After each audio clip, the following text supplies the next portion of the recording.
This is the Argentine sweet by excellence. Countless desserts, afternoon teas, and quick breakfasts have been supported by this confection, which is as symbolic of the country as the flag itself.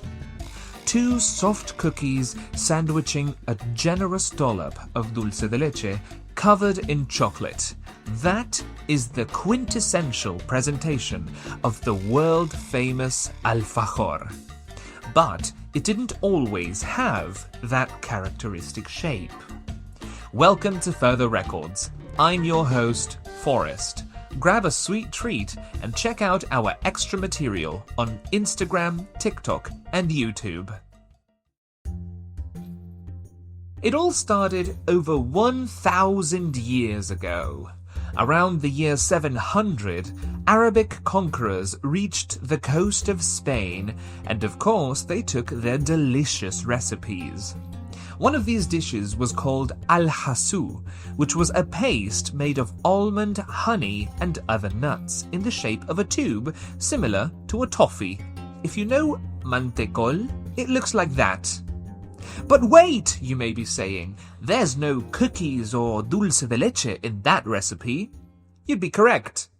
Over the course of many years, the al-hasú evolved.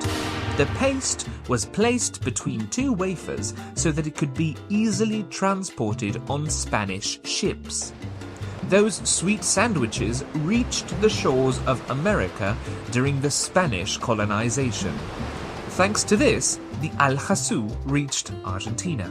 If you remember our previous episodes, you'll know that during colonial times, our famous dulce de leche was invented.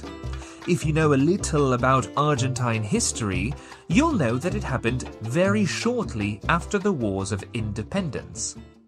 After decades of battles, tragedy, and hardship, the government of the newly created Argentine Republic was ready to create the first constitution in 1853.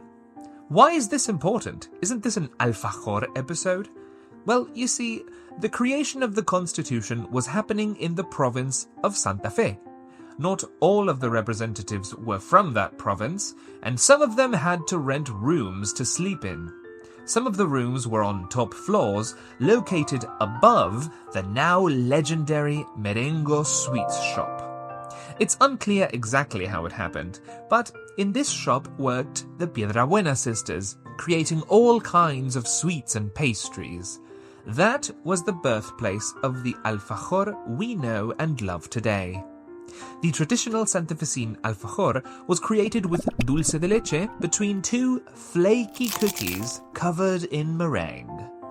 The Argentine politicians were delighted with this new treat, and many of them took several boxes home. The rest is history. Immediately, the alfajor became immensely popular and began to be produced in cities all across the country.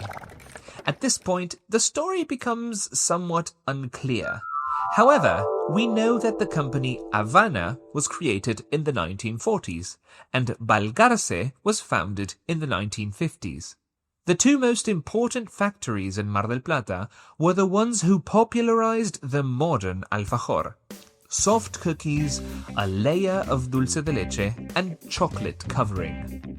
Since then, the basic alfajor hasn't changed much. Traditional flavors include dulce de leche, fruit jams, and mousse. Alfajores may be covered in white or dark chocolate, or meringue, or sometimes not at all. Maicena alfajores famously include cookies made from cornstarch, no coating, and coconut shavings on the edges.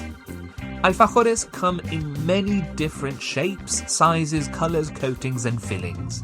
In recent years, the cultural significance of Mar del Plata, a beach city, has been celebrated with the new sea salt alfajores.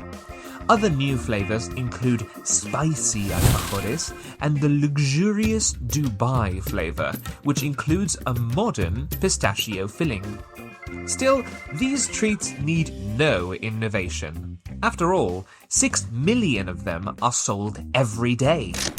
They're a wonderful companion for any time of the day, and truly, How can it not be? The rich cultural importance only makes it more delicious. Have you tried alfajores? Which flavor is your favorite? Thank you for listening to Further Records. Remember our other resources. We have tips on YouTube, funny videos on TikTok, and extra learning material on Instagram. In this podcast, we used the following phrases. Confection. This is a more formal word for a sweet food or candy. Quintessential. This adjective means the most typical or classic example of something. For example, a black leather jacket is the quintessential rock star look. Toffee. A hard, chewy candy made from sugar or molasses and butter. Wafer. A thin, light, crisp cookie. Shores. This is a more poetic or formal word for the land along the edge of the sea, the coast. Hardship. This noun refers to severe suffering or difficulty. Now legendary. The use of now here shows that the place became famous over time. It's a way to add extra detail to the description. Keep boosting your English journey with us. Subscribe on Apple Podcasts, Spotify, or wherever you get your podcasts. Comments, questions, concerns? Send us an email. We'd love to hear from you. See you next time.